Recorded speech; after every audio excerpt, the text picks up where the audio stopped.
Jó estét kívánok, szeretettel köszöntjük a kedves nézőket a Beverly Wilshire Hotelből. Amely egyébként egy történelmi helyszín, mert itt forgatták többek között a Pretty Woman-t is.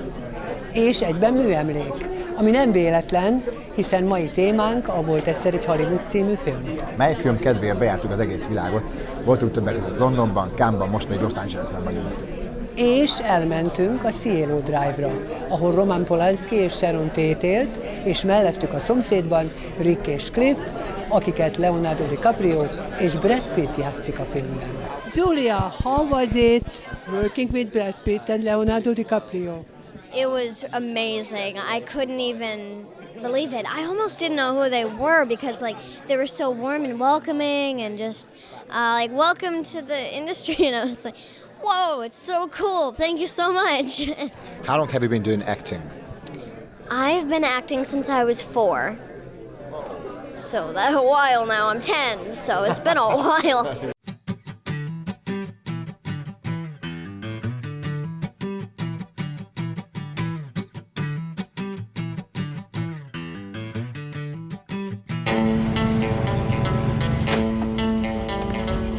I'm Rick Dalton. It's my pleasure, Mr. Schwartz. Call me Marvin. Put it there.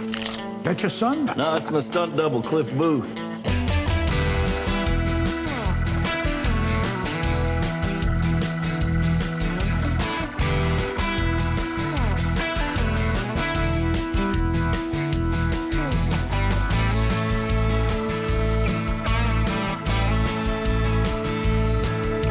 You know, when we're so a lot of famous start coming here, we don't have time to Leonardo Di Caprio and Brad Pitt.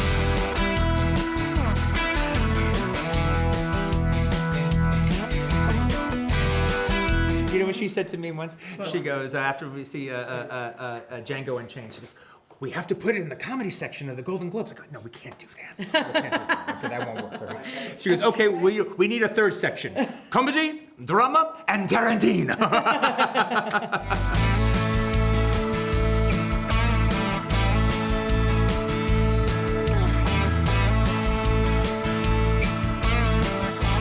Speaking of the 60s, give me the words that come to mind. Innocence, in a lot of ways, but my God, a massive transition in our country, for sure, not only culturally, politically, in every possible way. I mean, my God, free love, peace, people landing on the moon, for hope, God's sakes. hope, the vision of the future, and for all that, you know, '69 certainly was that came crashing down. And I remember my parents, who are still sort of hippies to this day, talking about this sort of era in history and the Manson murders being that loss of innocence, the loss of everything, sort of hopes and aspirations and dreams of a new America, sort of all being encapsulated by this real moment of heinous evil. And so that's why it's fascinating, and I think that what Tarantino does in this movie is it's his homage to Hollywood in a lot of ways, and he puts you in you're voyeuristically looking through this world through the eyes of two working class guys, one being a sort of down and out actor that has whose expiration date has sort of happened, and as a result his stunt man who's, you know, struggling as well to live, and we're watching this whole world unfold and change right before our very eyes. I'm Sharon Tate. I'm in the movie. You're in this? That's me. I play Miss Carlson, the klutz.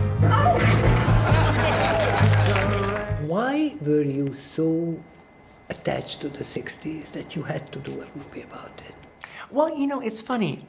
I'm not that attached to the 60s. I mean, if I was going to do an era that I even remember more and that I definitely am more fetishistic about, it would be the 70s. It would definitely be the 70s, you know. I always thought if I was ever going to do like a period movie like this, it would be like a 70s cop movie or something like that. But And not only that, I got sick because I was a little boy in the '70s, so it's like I got sick of all the people older than me saying, "Oh man, the '70s sucked. The '60s was where it was at, man." The 60s were better than the 70s. Well, here's the okay. Maybe you had music, all right, but we had better movies, if you ask me. But the thing is, though, but it was the actual. It's about that era, that time itself, especially in Hollywood. And what I mean by that, and I mean Hollywood, I mean the entertainment industry, and I mean the town itself. It was going through a counterculture revolution at that time that no one saw coming, and especially our lead characters didn't see it coming. And so I actually like the idea of showing an industry in a town that's in a complete metamorphosis, but then putting at the center of it a lead character who is not of that time. The door has closed on him. Now it's a glass door, and he can see through the glass, but it's not only one-way glass. It doesn't see this way. And I thought that was an interesting way to explore this cultural change of both the counterculture and even of New Hollywood. Are you an actor? No, I'm a stuntman. Look at me! So you still with Rick, huh? Still here. You could do anything you want to him. I hired you to be an actor, Rick, not a TV cowboy. You're better than that.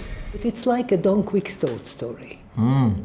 Don Quixote? Right, Don Quixote and Sancho Panza. It's true. And chasing the unattainable dream. Nice. It's absolutely true. I think that, we were given so much wealth and backstory of our characters, and that's why we so easily sort of fit into the roles the first day we were there, because not only do we have all these reference points, but he gave us a chronological history of our lives together, what Rick could have been, and as a result, what Cliff could have been, and what haunts, the insecurity that haunts my character, this idea that there's always something more and he's never going to achieve it. Will he achieve it? And this constant insecurity and regret that he has. But I love the channeling that Tarantino has of seeing these sort of pearly gates of Hollywood being next door to us, but we're voyeurs, we're within and without, we don't belong. This is a Don Quixote story. Don Quixote and Sancho Panza. Oh, wow. I hadn't thought about that. You can get there from here. I see what you mean. I absolutely see what you mean about it. Rick has his own imaginary windmills. Right?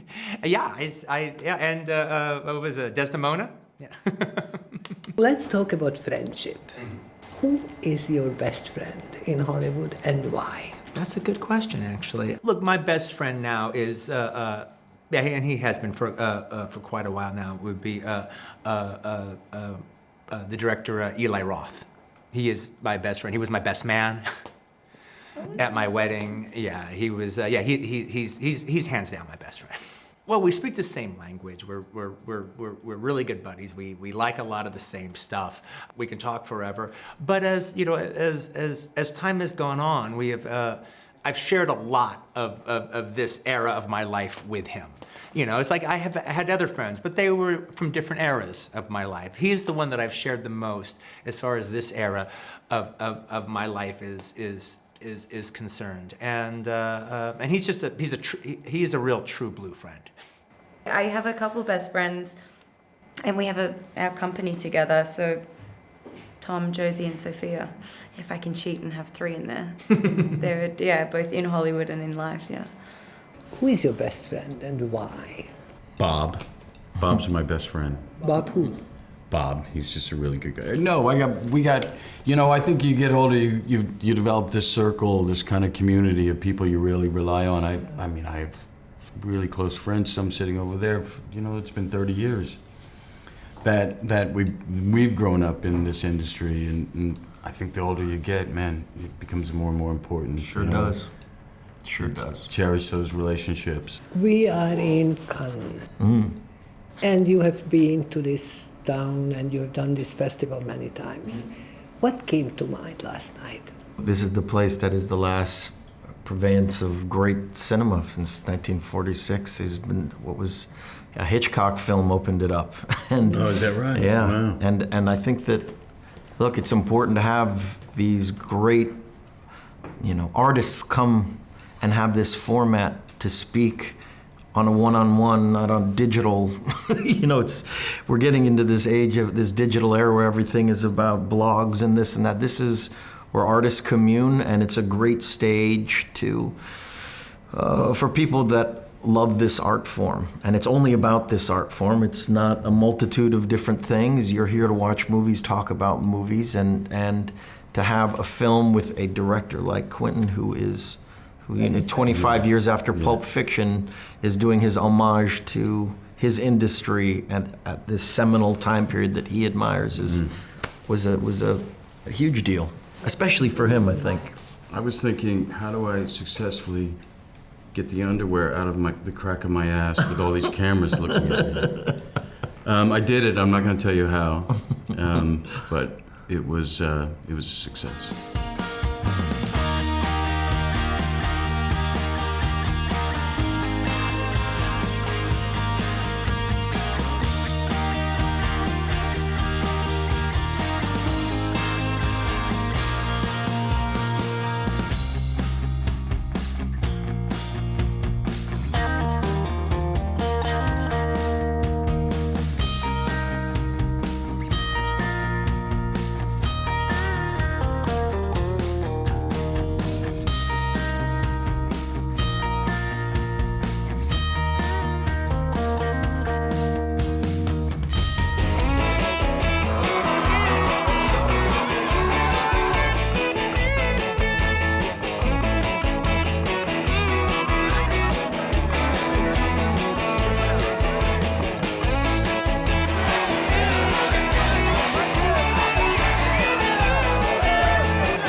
One word, Quentin.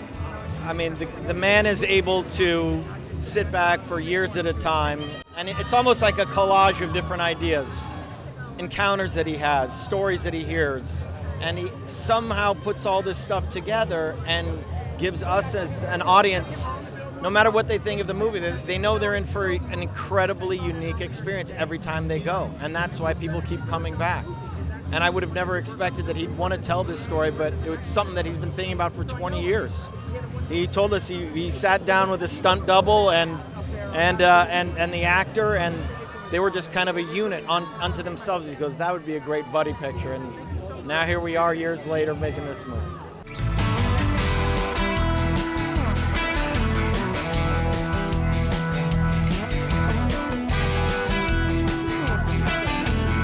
I don't know if any other film coming out this summer is an original, and this isn't a sequel, prequel, remake. This is a completely original, genius idea out of Quentin's brain, and you just never know what you're going to get with that. I mean, I'm the biggest Tarantino fan, and you think I would have learned by now. You never know what you're going to get with Tarantino, and this movie is no exception. It's a wild ride, but it's an unexpected journey.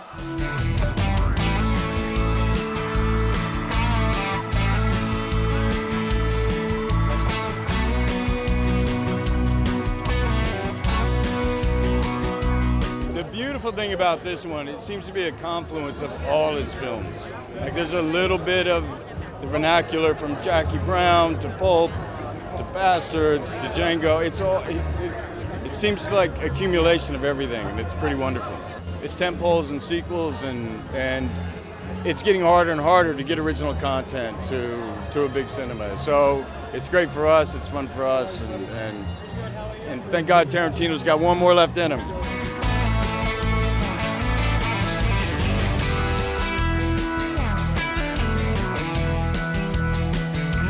I think it's a very entertaining movie. I think one of the things, if people like my movies, one of the things that they might like about them is the fact that I make movies for an audience. I make movies that they indulge in big set pieces that gets an audience reaction. And so the thing about it is, if you come see one of my movies, you're not going to just see images glazing over you. You're going to have an interactive audience experience. And to me, that's a good night at the movies. Once Upon a Time in Hollywood, is it comedy, drama, or? Tarantino. Well, that's your line. You've coined that line. I think it's definitely Tarantino. So, what category? I could go either way, frankly. I could go either way with it being listed in the comedy or listed in drama. I guess I'm probably leaning more towards drama, but I'll be happy for pushback for comedy. There are only two or a couple of stars left, like Brad and Leo. Can you talk about them? I think something has happened in the last, 10 years or 8 or 9 years, where it's more like actors are becoming famous. They're becoming popular, but it's more like they're becoming famous and popular for playing a role. And it's the role that's the star. Now, they're leading men or they're leading women, but it's that role that they're playing that's the star. Where Brad and Leo exist, they are the stars. And you show up on opening weekend to see them play many different roles. It's kind of the way it's always been, and I've just noticed that slightly changing a little bit now, so it just kind of almost makes them even more exciting and delicious. Charlie's gonna dig you.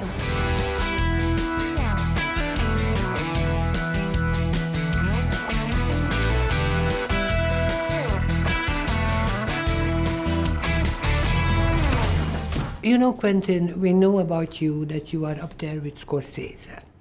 Thank you. You know so much about movies, and we always talk about movies, but we don't know you. What kind of a guy are you? What do you like? What are your hobbies? What do you do when you don't make movies? Well, part of the thing that's kind of fun with me is, as opposed to a lot of people who make films and everything, I don't have this big production company, so it's like when I'm making a movie, it's all about the movie I'm making. But then when I'm done with the movie, then I'm done. It's not like I'm working on other projects or I'm producing this or that, or I've got a big company that I gotta keep all these employees going on. I just kind of become the Quentin that I was when I used to work at the video store. And I just kind of live my life, and I can go travel, I get up late, and I follow my muses. It's kind of what I do. It's like, who are your muses? Me having a really good time, because my whole thing is almost like I'm studying academically for like cinema professorship, and the day I die is the day I graduate. So I'm always looking I get on these little kicks where it's either a kick on a director or on an actor or an actress or a genre or a subgenre or countries movies or something. And all of a sudden I want to do study on that. And so I grab a bunch of movies, and even part of the fun of it is doing the study, then getting the movies, and that's its own thing. And then I start watching a bunch of them, make notes, and I just take it till my interest runs out. It's just a kick. And I follow it, and I make my notes, and then I put it away. And now it's just part of my edification now. Now it's part of my education. But then, oftentimes it'll pop up somewhere 2-3 years down the line. But while I'm doing it, it's, again, like I said, it's just part of my never-ending education on world cinema. And so while I'm doing that, that's me really, really kind of being invigorated and enjoying the fact that I get to live a life like that. Buddy, order fried sauerkraut! Crown you Nazi bastards! Is that true that after the 9th movie there will be a 10th, and that's gonna be it? But then what are you gonna be doing? I just probably won't be working, in cinema at this level, all right, where I'm making $95 million theatrical movies with actors of this incredible event status. I think I'll be leaning more towards writing. I'm just getting older, and it'll be more to writing books, writing cinema books, maybe writing theater, directing theater, but also I could do a TV show, I could do a TV movie, I could do a short film, but just this kind of, working at this level, which is the highest level you can work at, okay, I think now it'll be time to kind of stop this circus. And you're going to be cooking and traveling and... Oh, I'll definitely be doing that. Well, I got married, so like I'll be kind of splitting some time between here and Israel because we have a house in Israel. But also, my wife is a fantastic cook. She wouldn't let me touch anything in the kitchen.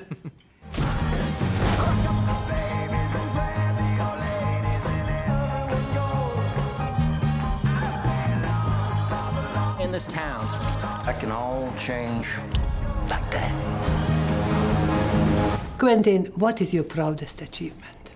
At the end of the day, it's just a trophy. But at the end, the Palme d'Or. Winning the Palme d'Or for my second movie, that was pretty great. That was a pretty great night. You know, coming here at the peninsula and coming on this floor was very sentimental for me because the last time I saw our friend Andy Vanya was in this corner room. Oh wow! Yeah. And I know you know him well. Yeah. Maybe since Reservoir Dogs? Yeah, Well, there's a wonderful story that got mentioned in this documentary. It was really, really great because I got to know, I didn't really know him while I was doing Reservoir Dogs because we were just a little video company attached to Coralco. I got to know him a little bit later, but there was this wonderful thing. So it's like, so we make Reservoir Dogs and we go to Cannes with it. Now, it was made for Live Entertainment, which was the video arm of Coralco.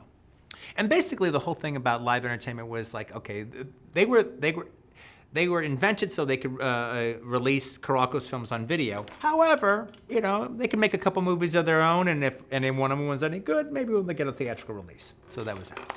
So we get accepted to Cannes to show at the Palais, you know, official selection out of competition. So we show my very first movie, Reservoir Dogs, at the Palais. Now, Richard Gladstein, who was one of the number 2 at Live Entertainment, all of a sudden gets this call from Andy Vanya. And he says, Richard, who is this Quentin Tarantino? And I go, what? All of our directors, we have them all in town here. They all want to meet Quentin. We're on the boat. Everyone's talking about this movie. Apparently, I paid for it.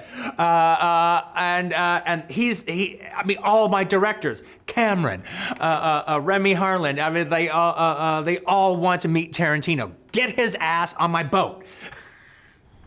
And that was the first time. Yeah, and then the next night they're having a big party on the boat, and I show up, and then James Cameron just kind of whisks me away, and I have this Cannes night with James Cameron, and it was amazing. What was your impression of Andy? Andy was the greatest guy. He was so wonderful, and it was, he really loved movies. I really have a lot of respect for the movies he made for Coralco, but also I even knew who he was. I knew the history of him. I knew that, like, for instance, like one of the ways he got started in the business was buying the Hong Kong movie, The Opium Trail, starring Angela Mao, and it was released here as Deadly China Doll. But that was actually, but him buying that movie and getting it dubbed and then releasing it, I think, in Europe and in America, that started his career going. And that was big, but I knew that because I was a fan and knowledgeable of martial art films. So let's keep it comedy, drama, Tarantino. You are my hero. Oh, thank you so much, darling. Thank you for the movie. Thank you for your appreciation of it. Hey! You're at Dalton. Don't you forget it. Innen folytatjuk 2 hét múlva a Live TV-n. Amikor is vendégünk lesz többek között Dwayne Johnson, Jason Statham, George Clooney, Ben Affleck, Jessica Chastain, és valószínűleg Arnold Schwarzenegger. Addig is, hello Hollywood!